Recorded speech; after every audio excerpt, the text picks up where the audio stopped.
सर्दियों का मौसम। जंगल में ठंडी हवाएं चलने लगी थीं, यानी सर्दियों के आने का ऐलान हो चुका था।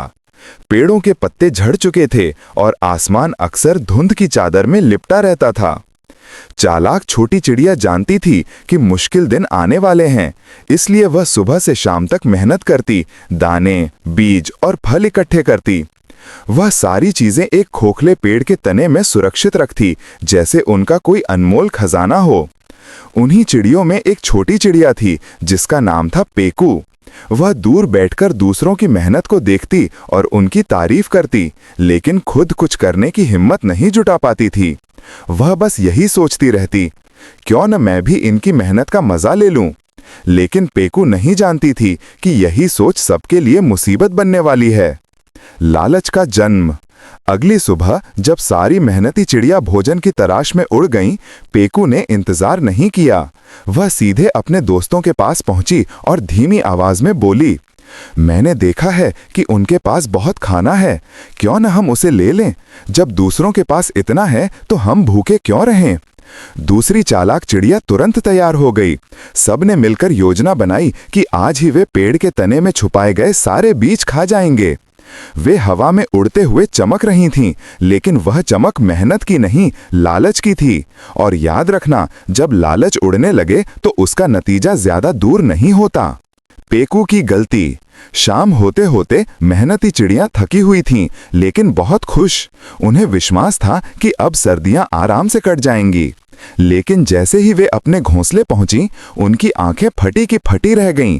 पेड़ का तना पूरी तरह खाली था, एक भी दाना नहीं बचा था। उनकी आंखों से आंसू बहने लगे और उनका रोना पूरे जंगल में गूंज उठा। बुद्धिमान मेंढक का न्याय। रोते हुए वे झील के किनारे बैठे एक बुद्धिमान बूढ़े मेंढक के पास गईं, जो अपनी न्यायप्रियता के लिए मशहूर था।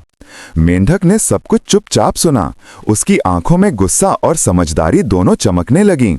उसकी खामोशी कमजोरी नहीं थी, बल्कि आने वाले तूफान से पहले की शांति थी।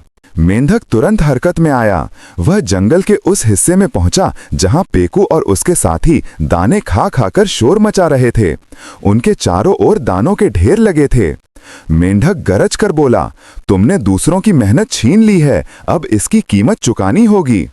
उस चांदनी रात में एक बड़ा हंगामा हुआ, लेकिन कुछ देर बाद मेंढक ने सारे दाने वापस ले लिए और उन्हें उनके असली मालिकों तक पहुंचा दिया। जंगल में फिर से शांति लौट आई और सभी चिड़ियां उसकी बहादुरी की प्रशंसा करने लगीं। मौन नायक। कुछ दिन बीत गए, जंगल फिर से खुशियों से गूंज उठा। चिड़ियां चहचहाने लगीं और जिंदगी वापस लौट आई। लेकिन वह बहादुर मेंढक अब अकेला था। वह झील के किनारे बैठकर अपने प्रतिबिंब को देखता और धीमी आवाज में कहता, शायद बहादुरी की कोई कीमत नहीं अगर कोई याद ही ना करे। उसके चेहरे से एक आंसू टपक पड़ा और आकाश में चमकते तारे जैसे उसे चुपके से कुछ कहने लगे। मेंढक नहीं जानता था, कभी कभी असली नायक वही होते हैं जो मौन में जीते हैं।